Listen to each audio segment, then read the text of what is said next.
Screen share हो रही है? Yes ma'am.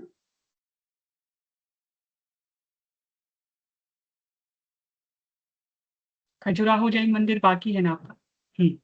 कल यहाँ तक हुआ था, है ना? अब नागरी शैली का मैम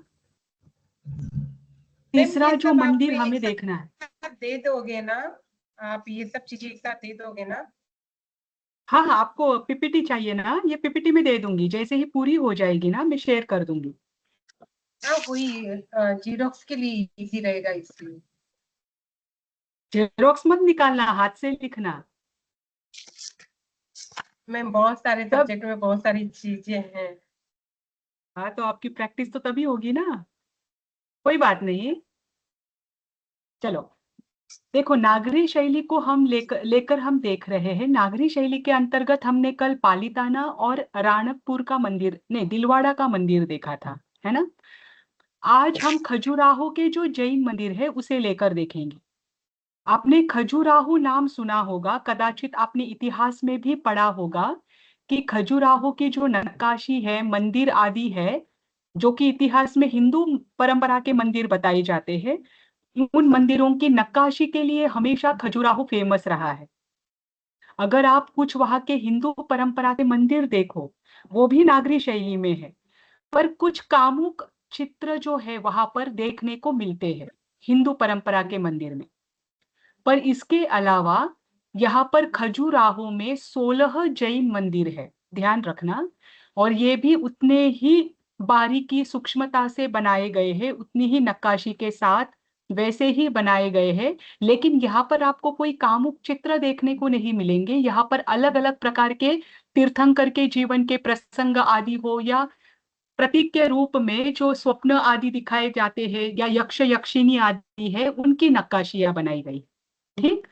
अब खजुराहो के जैन मंदिर जो है, खजुराहो के मंदिर, इसमें जैन और हिंदू दोनों परंपरा के मंदिर है। जब पहली बार ईसा के 900वें मतलब 10वीं शताब्दी की शुरुआत में जब ये मंदिरों की रचना की थी, उस समय वहां पर 85 मंदिर थे।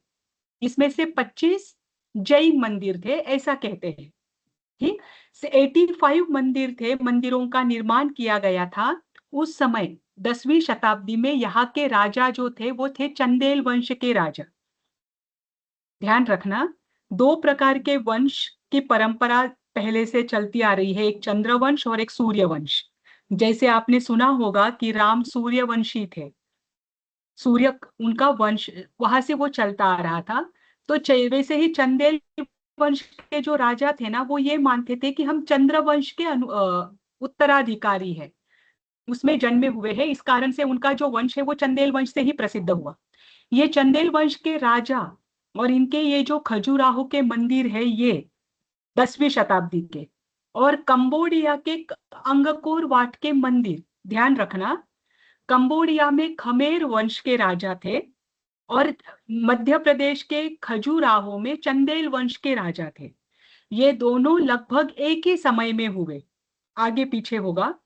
पर कंबोडिया में जो मंदिर बने हैं, अंगकोर वाट आदि के जो 5 मंदिर वहां पर भी मिलते हैं, वो मंदिर और खजुराहो के मंदिर, इन मंदिरों में जो भी शैली है, नक्काशी आदि है, इन दोनों में समानता पाई जाती है लगभग। और ये है भी एक ही समय के। तो इस कारण से ये कहा जाता है कि खजुराहो के चंदेल वंश के राजा और कंबोडिया के खमेर वंश के राजा, इन दोनों का एक दूसरे के साथ संबंध रहा हो। इस कारण भी कंबोडिया के कुछ मंदिर जो है वो जैन मंदिर होने की आशंका है। ठीक। वो तो कंबोडिया के अंतर्गत हम पढ़ेंगे। बस अभी खजुराहो के मंदिर में इतना देखो कि यहाँ की नागरी शैली के मंदिर है। मुख्य रूप से यहाँ पर 85 मंदिर थे। पूरे भारत में जितने सूक्ष्म रूप से नक्काशी आदि का चित्रण इस खजुराहो के वर्तमान में उपलब्ध 25 मंदिरों में मिलता है, वैसा कहीं नहीं मिलता। इस कारण से ये यूनेस्को की विश्व धरोहर स्थल में भी आता है। ठीक। तो मैम इसमें हम 85 मंदिर जो आपने बताए हैं वो जैन मंदिर है? अभी जो वर्तमान में 25 मंदिर है उसमें से 16 जैन मंदिर है। 16 तो ठीक है, उसमें से कुछ कुछ हिंदुओं का कहना है कि ये हिंदू परंपरा का मंदिर है, उसको वाद विवाद लेकर चलता है, वो छोड़ दीजिए। हम आज 4 जो प्रमुख बड़े बड़े जैन मंदिर है खजुराहो के, उनको लेकर देखेंगे। ठीक, जो कि जैन ही है। मुख्य रूप से आदिनाथ भगवान और पार्श्वनाथ भगवान के मंदिर है, एक शांतिनाथ भगवान का मंदिर है और एक घंटाई मंदिर है, जो कि सरकार भी कहती है कि ये जैन मंदिर ही है और है भी वो जैन मंदिर है। तो इन 4 जो प्रमुख, इसको लेकर कोई विवाद नहीं है, उन मंदिरों को ही हम यहाँ पर आज देख रहे हैं। ठीक, अब इसको धरोहर का दर्जा कब मिला? 1986 में। ध्यान रखना, ये भी यूनेस्को की विश्व धरोहर स्थल में आता है, जैसे आपके यहाँ का हम्पी आता है वैसे ही। खजुराहो के जैन मंदिर जो है वो मध्य प्रदेश में है। हमने गुजरात का पालीताना देखा, राजस्थान का दिलवाड़ा देखा और मध्य प्रदेश का नागरी शैली का हम खजुराहो मंदिर देख रहे हैं। अब पालीताना और दिलवाड़ा ये दोनों मंदिर सोलंकी वंश के रहे हुए हैं, लेकिन खजुराहो के जो मंदिर है वो चंदेल वंश के रहे हुए हैं। और प्रत्येक वंश का जो आपको वंश के नाम बताए जाते हैं ना, ये इसलिए बताए जाते हैं कि प्रत्येक वंश में उन्होंने अपनी अपनी मंदिर की स्ट्रक्चर शैली आदि को बनाया है, रखा है। उन्होंने कुछ चेंज होना चाहिए इसकी अपेक्षा से मंदिरों की रचनाएं वैसी की है, शिल्पकारी वैसी की है, वहां पर आपको पिक्चर भी वैसे देखने को मिलेंगे। तो कभी कभी मंदिर देखते ही पता चलता है कि हाँ ये इस वंश में बनाया गया मंदिर होगा या इस डायनेस्टी का ये मंदिर होगा, क्योंकि हर एक डायनेस्टी की अपनी अपनी विशेषता रही हुई है। ठीक, अब देखिए जो प्रमुख मंदिर है, यहाँ पर मैंने 3 नाम आपको दिए हैं, चौथा तो घंटाई मंदिर है, उसकी जानकारी यहाँ आपको विशेष रूप से नहीं दी है। खजुराहो के 3 प्रमुख मंदिर है, पार्श्वनाथ भगवान का मंदिर, आदिनाथ भगवान का मंदिर और शांतिनाथ भगवान का मंदिर, जो कि वहां के मूल नायक उस मंदिर के जो नाम है उसकी अपेक्षा से रहेंगे। आपको ध्यान में आ जाएगा कि पार्श्वनाथ मंदिर के मूल नायक पार्श्वनाथ भगवान ही रहेंगे। इसकी सबसे बड़ी विशेषता क्या है कि ये पार्श्वनाथ मंदिर जो है ये खजुराहो का सबसे बड़ा मंदिर है और सबसे सुंदर जैन मंदिर है। इसकी शिल्पकला अत्यंत उत्कृष्ट है, उसके लिए ये पार्श्वनाथ मंदिर विशेष प्रसिद्ध है। ये जो आपको पहले पिक्चर दिखाया था ना, वो पार्श्वनाथ मंदिर है, ये पार्श्वनाथ मंदिर है खजुराहो का। ठीक, उसके बाद आदिनाथ मंदिर। आदिनाथ मंदिर जाना जाता है उसके शिखर के लिए, शिखर पर की हुई और तोरण पर की हुई सूक्ष्म नक्काशी के लिए। यह आदिनाथ मंदिर की विशेषता है। और शांतिनाथ मंदिर, जैसे कि पार्श्वनाथ मंदिर और आदिनाथ मंदिर प्राचीन है, उस अपेक्षा से शांतिनाथ मंदिर ये अवार्चीन है, ये बाद में बनाया गया है। इसीलिए यहाँ पर बाद में जैसे जैसे शैलियों का निर्माण होता गया, शैलियां समय के अनुसार बदलती गई, उस बदलती शैली के अनुसार शांतिनाथ मंदिर देखने को मिलता है। जैसे आजकल के जो मंदिर है, आजकल के मंदिर पुराने मंदिरों की अपेक्षा से थोड़े से अलग स्ट्रक्चर वाले होते हैं, बस आजकल के मंदिरों के जैसा ही शांतिनाथ मंदिर है। इसीलिए ऐसा कहा जाता है कि ये निकट के समय में बनाया गया मंदिर है। ठीक, अब खजुराहो के जो जैन मंदिर है उसकी नागरी शैली क्यों है, उसे लेकर मतलब नागरी शैली के कौन कौन से अंश खजुराहो के मंदिर में पाए जाते हैं इन चारों मंदिरों में। तो सबसे बड़ा है यहाँ का ऊंचा शिखर। इतना ऊंचा शिखर द्राविड़ शैली और वेसर शैली में नहीं होता, मात्र नागरी शैली में ही होता है। दूसरा, शिखर के जो ऊपर शिखर है यानी उर्वु श्रृंग, ये जो शब्द मैं बोल रही हूं उन शब्दों को ध्यान रखना। उरु श्रृंग क्या होते हैं? छोटे छोटे शिखर होते हैं। ये उरु श्रृंग भी यहाँ पर पाए जाते हैं, जो कि द्राविड़ और वेसर शैली में नहीं होते।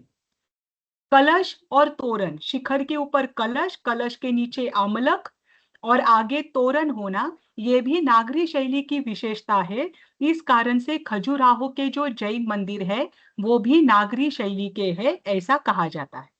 ठीक, शिल्पकला के अंतर्गत जैसे हमें पता है कि नागरी शैली में सबसे अधिक शिल्पकला, सबसे अधिक सूक्ष्म रूप से नक्काशी का प्रयोग किया जाता है, तो वही प्रयोग खजुराहो के मंदिरों में भी मिलता है। वहां पर आपको स्तंभों पर, तोरण पर, वहां के अंदर के दीवारों पर अलग अलग तीर्थंकर के जीवन के प्रसंग देखने को मिलेंगे। वहां पर यक्ष यक्षिनियों के चिन्ह स्तंभ पर है। विद्याधर आदि जो है वो तीर्थंकरों के दर्शन के लिए आ रहे हैं, उनके वहां पर आपको स्टैचूज मिलेंगे, उनकी छोटी छोटी मूर्तियां भी हैं, और दैनिक जीवन के दृश्य भी है, यानी घटनाएं भी वहां पर चित्रित की हुई है। इस कारण से ये शिल्पकला के कारण से भी ये नागरी शैली का मंदिर है ऐसा कहा जाता है। गर्भगृह और मंडप ये नागरी शैली की विशेषता है। तो गर्भगृह और मंडप ये दोनों भी इन मंदिरों में पाए जाते हैं। कहीं पर 4 मंडप है तो कहीं पर 2 मंडप है। ठीक, इस कारण से खजुराहो के ये जैन मंदिर जो है ये नागरी शैली के मंदिर है। ठीक, अब इसका धार्मिक और सांस्कृतिक महत्व क्या होता है वो देखिए। जैसे खजुराहो के जो जैन टेम्पल्स है वो 10वीं शताब्दी के है ना। एक मिनट, कोई तो भी आ रहा है। हाँ, 10वीं शताब्दी के हैं। तो 10वीं शताब्दी में खजुराहो एक जैन धर्म का केंद्र रहा हुआ है। चंदेल वंश के राजाओं ने उस समय 85 मंदिरों की रचना मात्र खजुराहो में की थी। और कुछ मंदिर ऐसे थे जो हिंदू परंपरा के थे और कुछ जैन परंपरा के थे। तो ये आपको क्या बताता है कि उस समय वहां पर जैन लोगों की भी आबादी भरपूर थी। और जो चंदेल वंश था वो हिंदू परंपरा और जैन परंपरा दोनों को संरक्षण देने वाला था, है ना। और इतने सारे मंदिरों का निर्माण खजुराहो में होना अर्थात उस समय यह तीर्थ यात्रा का स्थल रहा हुआ होगा। ठीक, इसी कारण यहाँ पर इतने सारे मंदिर रहे। पर उस समय जब 10वीं शताब्दी में 85 मंदिर बनाए थे तो बाद में मुस्लिम जो है मुगल आदि ने आक्रमण किया।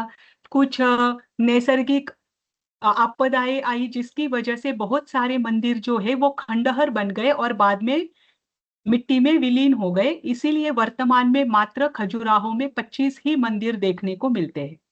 85 में से मात्र 25 मंदिर है, और जिसमें से 4 ऐसे मंदिर है जो मात्र जैन परंपरा के हैं, उसे लेकर किसी में कोई वाद नहीं। ठीक, अब देखो आगे देखिए, ये है वहां का आदिनाथ मंदिर। सारे लगभग सेम है। अब देखो खजुराहो में जो हिंदू परंपरा के मंदिर है वहां पर कामुक मुद्राएं देखने को मिलती है। लेकिन कामुक मूर्तियां और कामुक मुद्राएं ये मात्र हिंदू परंपरा के मंदिरों में पाई जाती है। जब आप खजुराहो के जैन मंदिर देखोगे तो उन जैन मंदिरों में स्थापत्य और शिल्पकला इसका सबसे बड़ा उत्कृष्ट उदाहरण वहां पर आपको देखने को मिलेगा। उसके पश्चात खजुराहो जो मंदिर है उसमें 10वीं शताब्दी और 11वीं शताब्दी में तो मंदिर बने, लेकिन उसके बाद भी इसमें जीर्णोद्धार होता गया और बाद में भी कुछ मंदिर बनाए गए ऐसा कहा जाता है। चंदेल वंश, जैसे मैंने आपको कहा था, नाम के अनुसार वे मानते हैं कि चंद्रमा से अपने वंश की उत्पत्ति हुई है। वे खुद को चंद्रवंशी मानते हैं और उनका संबंध जो है इस कारण वे जेजाग भुक्ति कहे जाते थे। और उनका संबंध सीधा कंबोडिया तक था, इस कारण से जैन का प्रचार वहां पर भी हुआ होगा ऐसा माना जाता है। ठीक, वर्तमान में मात्र 25 मंदिर बचे हैं। ये देखो आदिनाथ मंदिर। आदिनाथ मंदिर की जो बाहर की ये है मैम एक दीवार। कंफ्यूजन हो गया। मैम आपने पहले हाँ बोला 16 जैन मंदिर है, फिर आपने बोला 84 और 25, समझ नहीं आया नहीं नहीं नहीं ब्रेक। नहीं, देखो देखो अभी मैं वापस बताती हूँ, ध्यान से सुनिए। मुझे डाउट ही था इसलिए मैंने वो सेंटेंस वापस रिपीट किया था।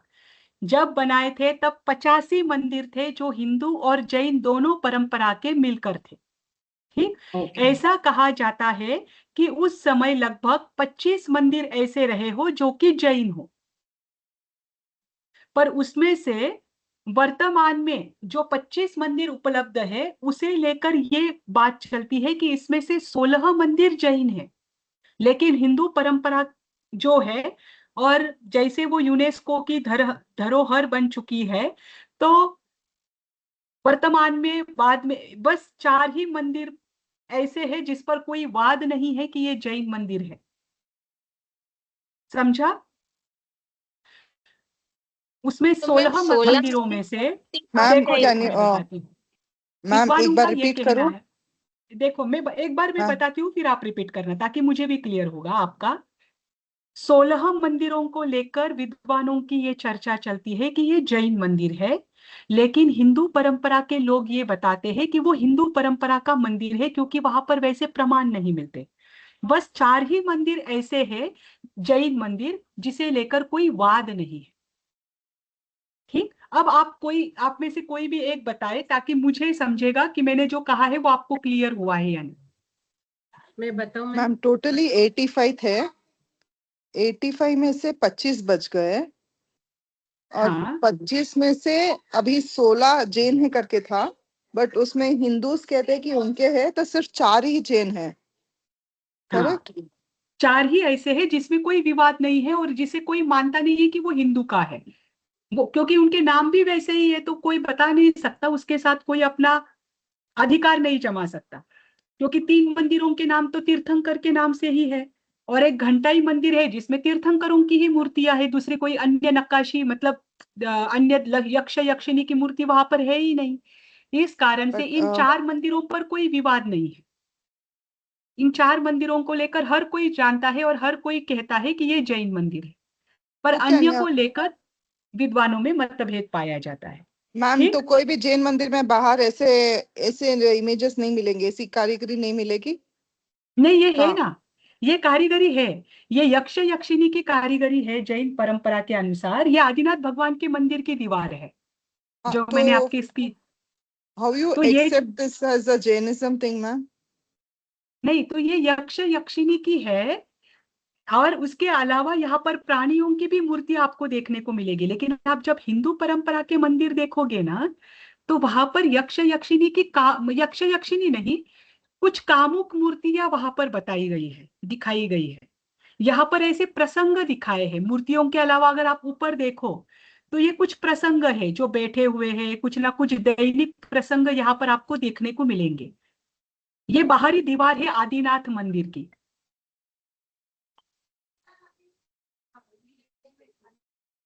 है ना।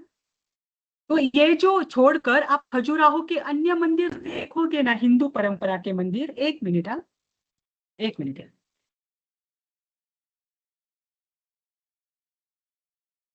सी अभी टोटल ये था कि 80 मीनाक्षी जिंदा जी हुआ। हाँ हाँ, टोटल क्या है, हिंदू और जैन दोनों 10th सेंचुरी में हिंदू और टोटल जैन 80 दोनों। था ना? हाँ, उसमें से 25 बनाया तब जैन से, और अभी करंटली 16 ही जैन है। अभी प्रेजेंट में 25 मंदिर में हैं टोटल। 16 में भी तब जैन 85 चार 16 में भी 4 ही जैन है, बाकी जो 12 है उसको हिंदू नहीं है, टेम्पल। चार हाँ कंफर्म है कि जैन है। कंफर्म है, बाकी हाँ के बारह पे विवाद Okay. चल रहा है कि हो सकते हैं या नहीं हो हो सकते। सकता है या नहीं, करेक्ट। तो 25 में से 16 बचे, इट इज लाइक दैट। हाँ यस यस, हाँ, उसमें भी 4 is confirmed it is Jain, बाकी के 12 जो है it is like they think it's Hindu temples. Okay got it. 25 है प्रेजेंट में अकॉर्डिंग मैम के हिसाब से, अभी भी है, बट उसमें से 16 को हम जैन मंदिर कह सकते हैं, पर 4 कोई कंफर्म शंका है? ठीक है, गॉट इट। मेरी आवाज तो आ रही है ना? यस हाँ मैम, मैम हाँ, आ रही है, आ आ मेरी रही है। रही आवाज है आ मैम। रही है ना? आवाज आ रही है ना? हाँ, आ रही है मैम। हाँ मैम। अरे आप कब से बोल रहे हो, आप कुछ, आप मेरे शब्द ही नहीं सुन रहे हो। मैम ब्रेक हो रही है मैम मैम। हम ब्रेक हो आपको रही है जवाब आपकी दे रहे हैं मैम। अच्छा, अब आ रही है मेरी आवाज कि अभी भी ब्रेक हो रही है? आ रही है मैम। आपकी आवाज बहुत कम आ रही है। नहीं, आई हाँ थिंक स्टक हो हाँ, बोलो क्या बोल रहे थे, अभी बताइए, क्या शंका है?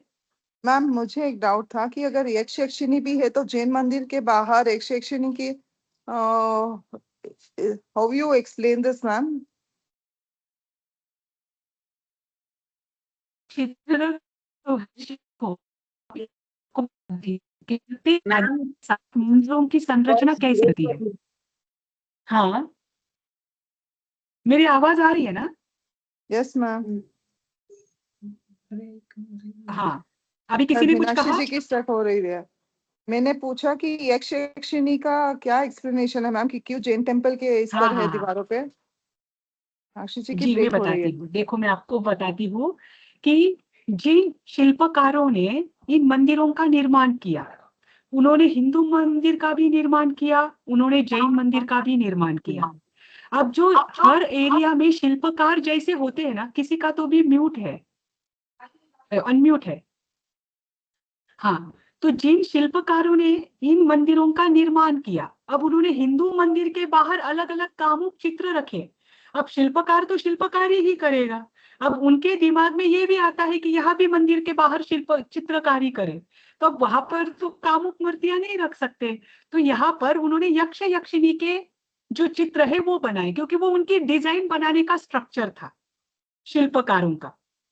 उन्होंने ये चीज का ध्यान, मतलब उन्होंने बस शिल्पकारी दिखानी थी, और उसके लिए ऐसे मंदिरों का निर्माण किया होगा, ऐसे विद्वानों का कहना है।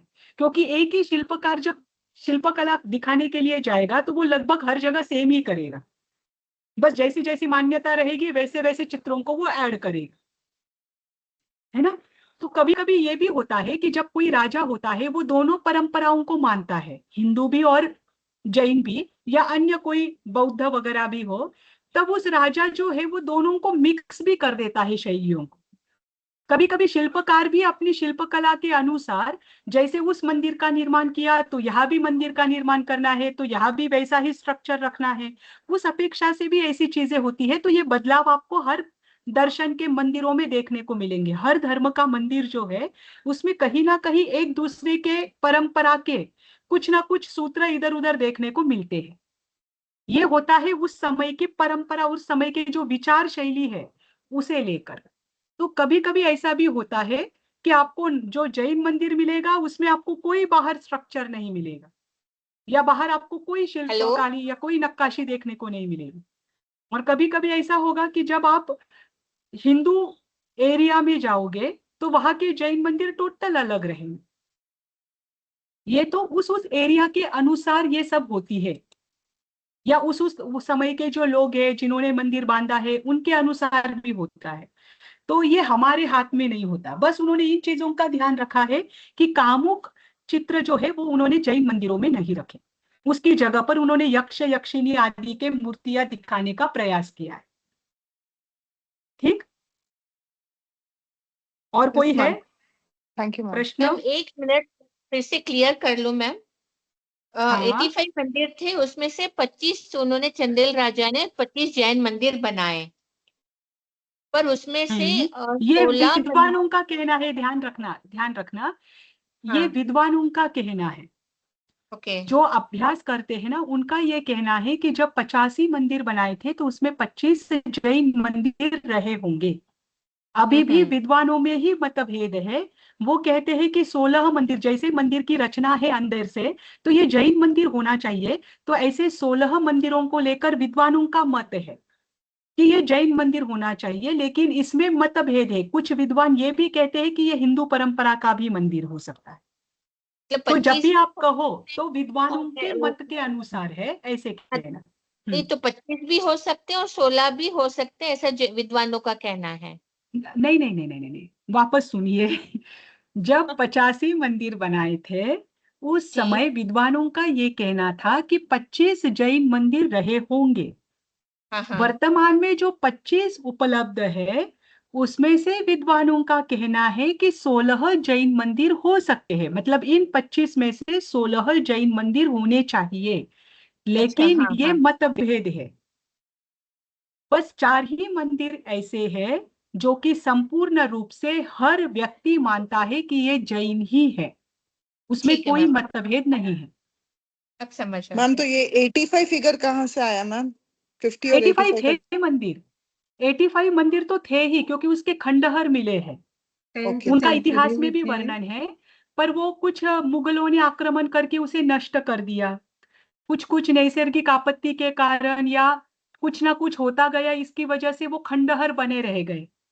तो वो नष्ट हुए समय के कारण, जैसे जैसे परिस्थिति आई उसके कारण। पर वर्तमान में अच्छी पोजीशन में 25 मंदिर ही उपलब्ध है 85 में से, जो कि मंदिर के पोजीशन में है। और उन 25 मंदिरों को ही यूनेस्को ने अपनी धरोहर मतलब धरोहर स्थल में ऐड किया है। ठीक, तो ये 25 मंदिर मैम हिंदू और जैन दोनों को मिलाकर दोनों के मिलकर 25? है, दोनों मिलकर हाँ। है। ओके ओके, और उसमें से मैं तो बोल रही हूँ कि जैसे देखो गूगल पर इंफॉर्मेशन देखने के लिए आप जाओगे तो गूगल पर इंफॉर्मेशन डालने वाले जैन की अपेक्षा से अन्य परंपरा के लोग अधिक होते हैं। तो ये 4 मंदिरों को छोड़कर हर मंदिर हिंदू ही है ऐसा ही आपको मिलेगा, है ना। इसकी जानकारी, इसका अगर आपको इतिहास पढ़ना है, प्रामाणिक जानकारी पढ़नी है, तो आपको आर्कियोलॉजी की किताबें पढ़नी पड़ेगी। जो कला से संबंधित आर्किटेक्चर की किताबें होती है, या उस राज्य की जो गैजेटियर बुक्स होती है जो कि सरकार पब्लिश करता है, वहां से आपको वास्तव में जानकारी मिल सकती है, क्योंकि वहां पर ज्यादा से ज्यादा प्रामाणिक जानकारी लिखने का प्रयास किया जाता है। तो लगभग अगर कब किताबें पढ़ना हो ना, तो गैजेटियर ज्यादा से ज्यादा अच्छा होता है हर राज्य का। और विशेष बात, सरकार ने आपको इतनी सुविधाएं दी है, आप अगर नेशनल आर्कियोलॉजी सर्वे, है ना, NAS, अगर आर्कियोलॉजिकल साइट पर आप जाओगे भारत सरकार के, तो भारत सरकार ने जो जो भी आज तक रहा हुआ है, जो जो भी डेटा उन्होंने कलेक्ट किया है, वो भी वहां पर आपको पढ़ने के लिए रखा है। वहां पर आप आर्कियोलॉजिकल साइट्स में क्या क्या मिलता है, क्या क्या नहीं, क्योंकि हर आप पिक्चर नहीं ले सकते, जैसे हमने पहले यूनिट में पढ़ा था। तो वहां जाकर कोई भी आर्कियोलॉजिस्ट सारी जानकारी लेता है। दूसरी बात, आप दिल्ली में जाकर भारत सरकार से बाहर से परमिशन लेकर आप अंदर की जो जितने भी प्रमाण हैं, उस समय के लिखे हुए ग्रंथ अगर उपलब्ध है, तो उन ग्रंथों को भी आप पढ़ सकते हो, उन पर भी अभ्यास कर सकते हो। ये पूरा खुला होता है प्रजा को पढ़ने के लिए, और ये भारत सरकार ने पहले से खुला रखा हुआ है, लेकिन हम इंटरनेट पर जाकर कभी वो चीजें सर्च करते ही नहीं है ना। तो ये जानकारी आपको वहां मिलेगी। हर राज्य का गैजेटियर का बुक हिंदी में, इंग्लिश में और उस राज्य की भाषा में भी आपको उस सरकार की साइट पर फ्री में पढ़ने को मिलता है। इसके कोई चार्जेस सरकार आपसे नहीं लेता, पर हमें वो जागरूकता कम होती है और उसमें इंटरेस्ट भी कम होता है, इस कारण से हम वो पढ़ते नहीं। ठीक, पर वहां से आपको प्रामाणिक जानकारी मिल सकती है। अब देखो, ये 16 अलग अलग मंदिर है ऐसा कहना है, परंतु मुख्य मंदिर आदिनाथ मंदिर और पार्श्वनाथ मंदिर है, ये वहां के बड़े मंदिर है। इसके अलावा 4 मंदिर जो है, मतलब खजुराहो के जैन मंदिरों में सबसे महत्वपूर्ण जो मंदिर है वो आदिनाथ, पार्श्वनाथ, घंटाई और शांतिनाथ मंदिर है। ऐसा कहा जाता है कि खजुराहो का जो पूर्व भाग है वो पूरा जैन व्यापारियों से भरा हुआ था, और जैन व्यापारी और चंदेल वंश के राजा, इन दोनों ने मिलकर इन मंदिरों की रचना की है, इन मंदिरों को खड़ा किया है। ठीक, अब खजुराहो को लेकर कोई दिक्कत है, किसी को डाउट है? अगर डाउट नहीं होगा तो द्राविड़ शैली के जैन मंदिरों में जाना है। द्राविड़ शैली शुरू कर दूं? हाँ मैम। Yes ma'am. ठीक है, यस मैम, देखिए। ठीक है। हाँ, अब द्राविड़ शैली, अभी आप तो हिमालय से लेकर विंध्य की पहाड़ियों तक थे, अब आपको आना है आपके एरिया में, जो आपका अपना एरिया है। ठीक, साउथ में, यानी डेक्कन प्लेट्यू जो है, डेक्कन प्लेट्यू के नीचे जितने भी राज्य है, ये दक्कन का पठार जिसे कहते हैं, उसके नीचे जितना भी एरिया है उसमें लगभग द्राविड़ शैली के मंदिर पाए जाते हैं। हालांकि द्राविड़ शैली के मंदिर जो है ये चोल वंश से शुरू हुए।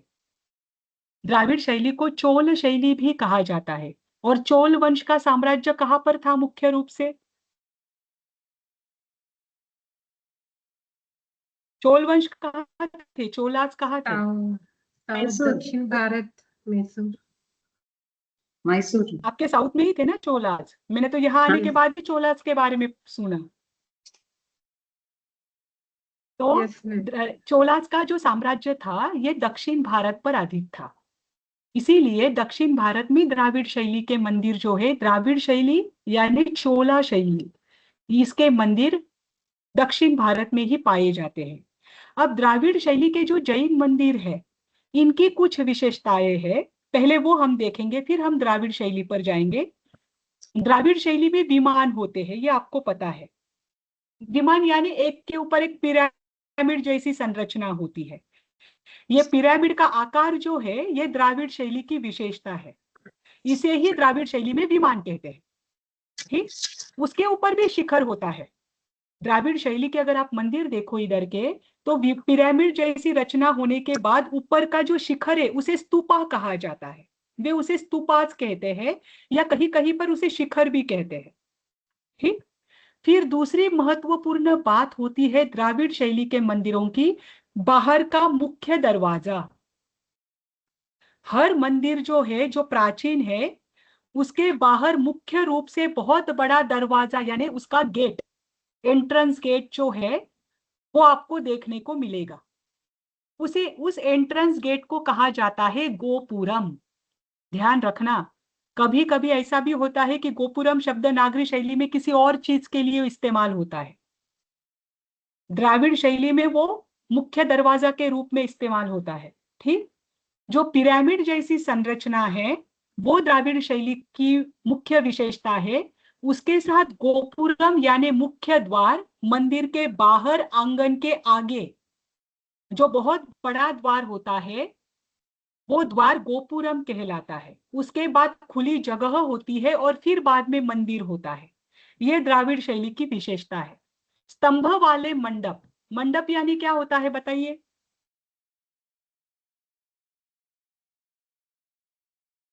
मंडप का अर्थ क्या होता है? मैम, जो गर्भगृह के सामने गर्भ के होता है। बाहर का जो पोर्शन है ना, जहाँ पर बैठ के स्वाध्याय किया जाता है। हाँ, तो मंडप बाहर का होता अर्थ है। क्या होता है? कमरा, रूम, कमरा, बाहर वाला कमरा, है ना? गर्भगृह के बाहर वाला कोई भी हो, गर्भगृह के मंडप का बाहर। अर्थ क्या है? रूम। रूम जैसा कमरा जो होता है उसे मंडप कहा जाता है, या हॉल, कुछ भी। तो द्राविड़ शैली की विशेषता है कि इनके जो मंडप है, गर्भगृह छोड़कर अन्य हॉल आदि है, अगर आप प्राचीन मंदिर देखो यहाँ के, तो उसमें स्तंभ बहुत प्रमाण में होते हैं, स्तंभों की अधिकता होती है ना? तो स्तंभ वाले मंडप ये भी द्राविड़ शैली की विशेषता है। अब द्राविड़ शैली में कौन कौन से जैन मंदिरों को हम देखेंगे, तो सबसे प्रमुख रहेगा मूडबिद्री का मंदिर, है ना? फिर श्रवण बेलगोला का मंदिर, और तमिलनाडु में जो आता है तिरुमलाई का मंदिर। ये तीनों मंदिरों को हम इसके अंतर्गत देखेंगे। ठीक, अब देखिए द्राविड़ शैली। द्राविड़ स्थापत्य शैली का संबंध दक्षिण और दक्कन के मंदिरों से है। इसके कुछ पुराने उत्तर भारत और मध्य भारत में भी देखने को मिलते हैं। कुछ पुराने मतलब, कभी अगर जैसे यहाँ पर कौन कौन से चालुक्य ने और चोल राजा ने यहाँ पर साम्राज्य किया लगभग, तो उनका साम्राज्य जैसे जैसे वो आगे बढ़ाते गए, तो वहां पर भी उन्होंने क्या किया, ऐसे ही मंदिरों का स्ट्रक्चर खड़ा किया, क्योंकि वो उनकी शैली थी। इस कारण से कभी कभार अगर उनका साम्राज्य बड़ा हुआ है, उस समय दूर तक उन्होंने बढ़ाया हुआ है, तो दूर तक भी वो मंदिरों की संरचना वैसी करते थे जैसे कि उनके खुद के राजधानी में होती थी। ठीक, इस कारण से कभी उत्तर भारत में और मध्य भारत में इनके कुछ नमूने देखने को मिलते हैं। द्रविड़ शैली की प्रमुख विशेषता क्या है? इसका पिरामिडीय विमान, पिरामिड के स्ट्रक्चर में जो विमान मिलता है और उसके मंजिल पर मंजिल होते हैं उस पिरामिड के, और अंत में क्या होती है, गुंबदाकार एक आकृति होती है जिसे स्तूप कहा जाता है या स्तूपिका कहा जाता है, कभी कभी शिखर भी कहा जाता है। ये द्राविड़ शैली की विशेषता है कि उनका नीचे का गर्भगृह का या मंदिर का भाग जितना बड़ा है, उससे बड़ा होता है उनका पिरामिडीय संरचना। जो पिरामिडिक संरचना है वो नीचे के जो मेन बेस है मंदिर का, उससे कई बड़ी होती है ना? द्रविड़ मंदिर का आयताकार गर्भगृह होता है। इसका गर्भगृह गोल नहीं होगा, त्रिकोणाकार नहीं होगा। गर्भगृह यानी जहां पर मूल प्रतिमा है उसे गर्भगृह कहते हैं। इसके गर्भगृह का ही आकार आयताकार होता है। ठीक, दूसरी विशेष बात अगर आप द्रविड़ शैली की देखो, जो कि शुरुआत में नहीं थी, जब चोलास थे तब ये नहीं थी, पर बाद में द्रविड़ शैली में इसको ऐड किया गया कि जैसे विमानों के एक पर एक मंजिल होते हैं ना, तो उन विमानों में मूर्तियां भी बनाते चले गए और मूर्तियों को भी रखते चले गए। अगर आप आज के द्राविड़ शैली के मंदिर देखोगे आज के मतलब जो उपलब्ध है अभी, तो उसमें ऊपर जो पिरामिडीय संरचना है ना, उसमें भी आपको मूर्तियां देखने को मिलेगी, है ना। तो ऊपर के विमान के यानी पिरामिडिक संरचना में भी आपको क्या करती है, बहुत सारे मूर्तियों की संख्या देखने को मिलती है, और ये संख्या बाद में बढ़ती गई। ठीक। दूसरी बात कि द्रविड़ जो मंदिर है उसके अंदर जो मंडप में स्तंभ जो होते हैं, वे स्तंभ के आगे भी उन्होंने क्या किया है, खाली जगह रखी है। जब आप नागरी और द्राविड़ शैली का तुलनात्मक अध्ययन करेंगे तब आपको ध्यान में आएगा कि द्रविड़ शैली के मंदिर हमेशा नदी या सरोवर के बाजू में ही बनाए जाते हैं। ये जब चोलाज ने इसकी शुरुआत की थी तब उन्होंने नजदीक में जल का कोई स्रोत होना चाहिए, इस अपेक्षा से जहां जहां पर जल का स्रोत है वहां पर ही उन्होंने मंदिर की रचना की थी। ऐसे नागरी शैली में नहीं होता। ठीक। तो ये द्रविड़ शैली की विशेषता है कि आजू बाजू में नदी या सरोवर होगा ही, या पानी का अन्य कोई स्रोत होगा। ठीक। फिर उसके बाद स्तंभ पर बड़े बड़े जो स्तंभ पर खड़े जो बड़े कक्ष है या गलियारे है, उसके भी द्वार होते हैं, उसको भी गोपुर कहा गया है। एक मुख्य द्वार तो होता है, फिर अंदर में भी चारों ओर से आपको द्वार मिलेंगे।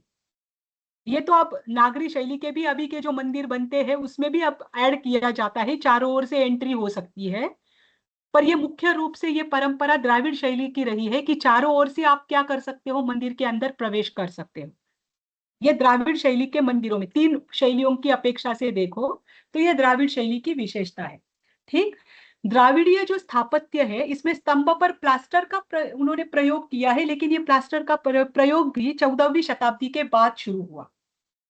ऐसे बहुत सारे हिंदू परंपरा के मंदिर है कि उसमें आपको प्लास्टर का भी प्रयोग देखने को मिलेगा। लेकिन आज भी जो प्राचीन जैन द्राविड़ शैली का मंदिर है मूडबिद्री, उसमें कहीं पर भी किसी भी प्रकार का प्लास्टर, सीमेंट आदि किसी का इस्तेमाल नहीं किया गया है। मात्र पत्थरों के आधार पर वो मंदिर बनाया गया है, और वो आज भी वहां पर अच्छे से स्थित है ना। जब आप अभी मूडबिद्री का ही हम देखेंगे तो आपको ध्यान में आएगा कि मूडबिद्री को जैन काशी क्यों कहा जाता है दक्षिण भारत की। ध्यान रखना, मूडबिद्री को दक्षिण भारत की जैन काशी कहा जाता है। काशी क्या है, कभी सुना है काशी क्या है? नाम है काशी काशी भी देना शिव भगवान का मंदिर है।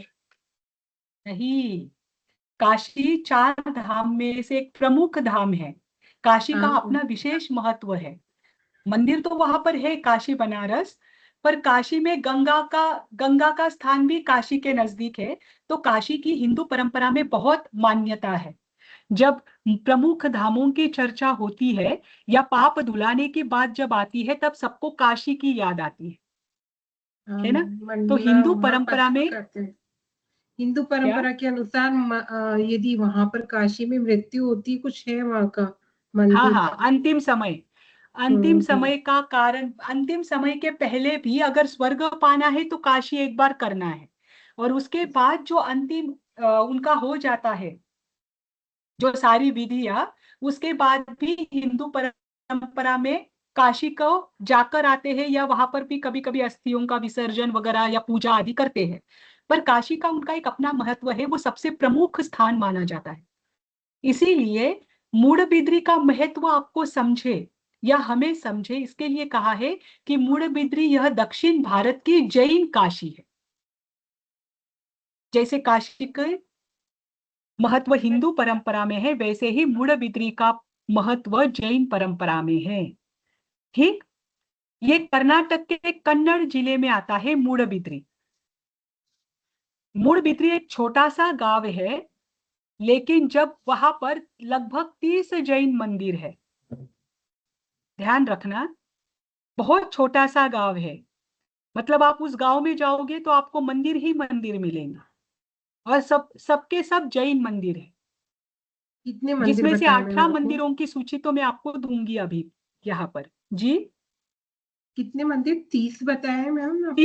30 ठीक। अब इसमें एक सबसे प्रमुख मंदिर है जिसका नाम है त्रिभुवन तिलक चूड़ामणि। और उसे स्थानीय भाषा में कहा जाता है सावीर कंबदा बसदी। सावीर यानी हजार, कंबदा यानी स्तंभ, और बसदी यानी मंदिर। ये तो आपको बताने की जरूरत नहीं है, ये कन्नड़ भाषा में कहा जाता है, कन्नड़ा में। सावीर कंबदा बसदी के नाम से यह त्रिभुवन तिलक चूड़ामणि मंदिर प्रसिद्ध है। इस मंदिर में ही 1000 स्तंभ है। ये देखो मंदिर के अंदर का स्ट्रक्चर जो मैं आपको दिखा रही हूँ। एक मंदिर के अंदर ही 1000 स्तंभ है, ठीक, 1000 स्तंभ है। उसकी सबसे बड़ी विशेषता क्या है कि कोई भी स्तंभ एक दूसरे के समान नहीं है। 1000 स्तंभ पर 1000 प्रकार की डिजाइन है, एक भी स्तंभ एक दूसरे के समान नहीं है। दूसरी बात, प्रत्येक स्तंभ पर सूक्ष्म नक्काशी है। और विशेष बात आपको मैं बताती हूं, आगे तो आपको आएगा ही, कि इन स्तंभों पर आपको दूसरे देश के प्रमाण भी देखने को मिलेंगे। जैसे जिराफ, जिराफ भारत का प्राणी नहीं है, जिराफ दक्षिण अफ्रीका का प्राणी है। उस जिराफ की नक्काशी भी उन स्तंभों पर है। वो भी कब के मंदिर है? लगभग 1200 वर्ष का पहले का ये मंदिर है। उस समय भी दूसरे देश, जैसे चीनी कला है, चीनी कला भी आपको, चाइनीज जो कलाएं हैं, उनका ड्रैगन आदि जो प्राणी है, इनके भी चित्र आपको इन स्तंभों पर देखने को मिलेंगे। तो इसका अर्थ क्या होता है कि आज से लगभग 1200 वर्ष पहले साउथ अफ्रीका हो, चाइना हो, नेपाल आदि के जो है, नेपाल तो आज भी आते हैं, इन लोगों का यहाँ पर आवागमन था, एक दूसरे के साथ व्यापार होता था। इस कारण से यहाँ के राजा को वहां से बहुत बार प्राणी उपहार के रूप में भी दिए जाते थे। तो वहां के प्राणी यहाँ के राजा के पास जब भेंट रूप में आते थे, तब वो देखने के बाद उनका चित्र भी उन स्तंभों पर बनाया गया होगा, ऐसा विद्वानों का कहना है। ठीक, टाइम क्या हुआ है? ओह, मेरा अगला क्लास है, ये वैसे भी पूरा नहीं होगा क्योंकि ये बहुत बड़ा है। मूड भीतरी मुझे इससे लगता है कल ही लेना पड़ेगा। ठीक है, ये बड़ा भी है, कल लेती हूँ मैं, चलेगा? आज रुक जाते हैं। Yes ma'am. Yes, ma'am. कोई बात नहीं, ये मूड भीतरी हम कल करेंगे और बेसर शैली भी हम कल करेंगे। ठीक, ठीक है मैम। जी, चलो आज के लिए रुक जाते हैं। आप सभी को सादर जय जिनेंद्र। जय जय Shri Shri Ram. Thank you ma'am. जय जिनेंद्र, जय।